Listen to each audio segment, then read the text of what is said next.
9:09 on a Monday morning. We'll get to the NFL's coming to St. Louis tomorrow to talk to a bunch of Rams fans. We'll talk about that a little bit later on. But John Kelly has written a brand new book that's getting a lot of attention from Scribner.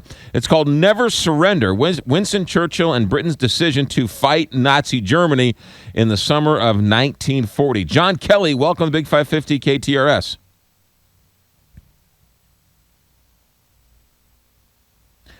John Kelly, are you there? Yeah, I'm here. Can you hear me? I can hear you fine. Thanks for checking in. Okay. First, let's start. It seems like we're sort of rediscovering Winston Churchill all over again now in the 21st century. Yeah, the amount of hagiography he has stirred is simply amazing.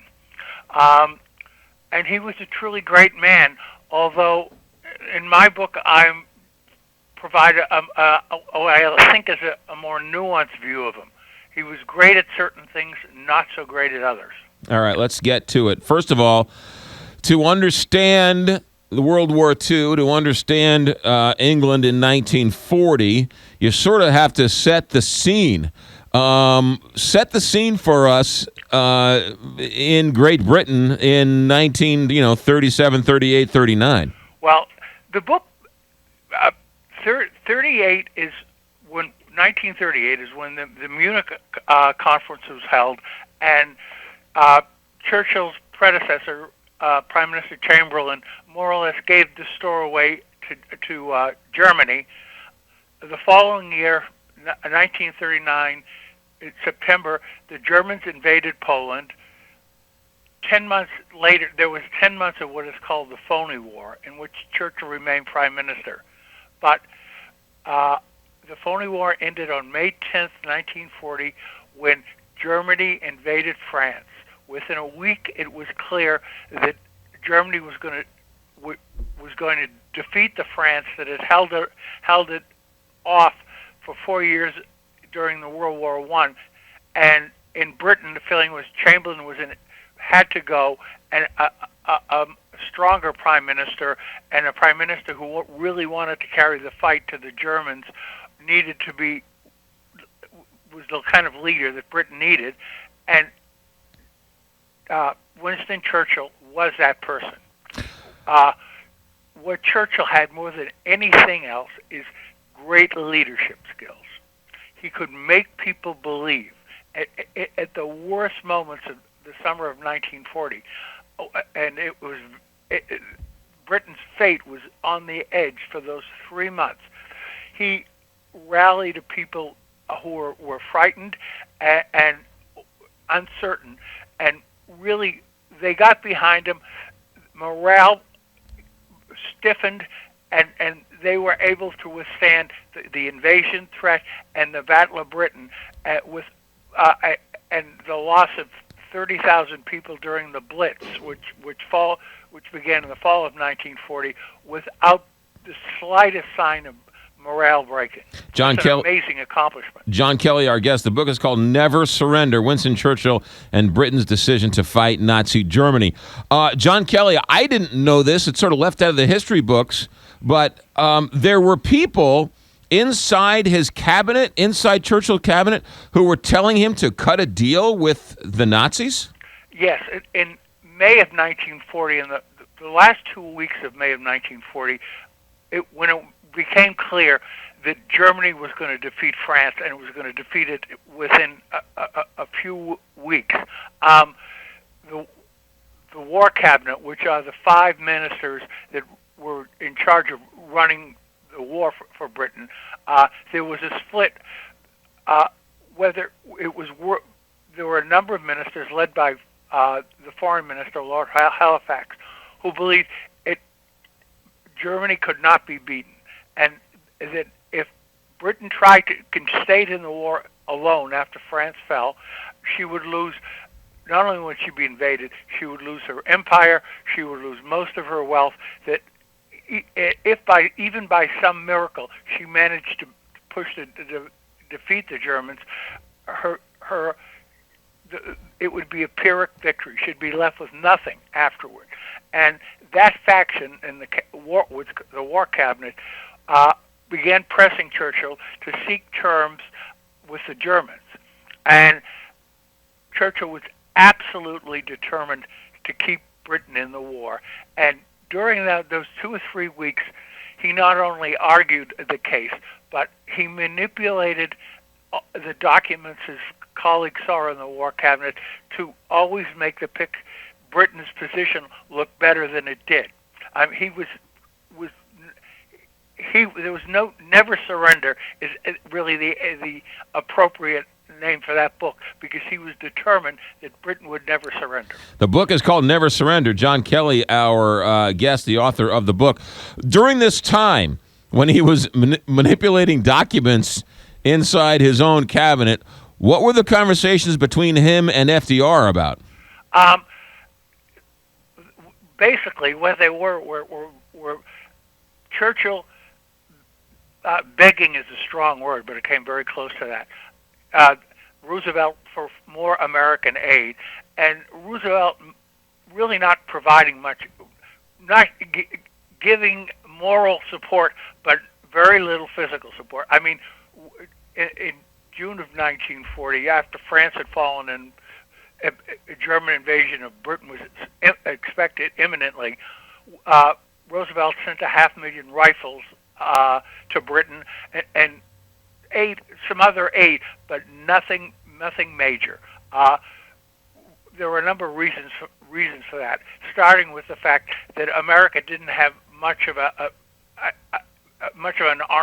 armament industry and a small army, and Roosevelt, if Britain felt Roosevelt was sure that the U.S. was going to be next, and he wanted to hold all of the weapons that we had in America, so we'd be able to meet the Germans if that happened.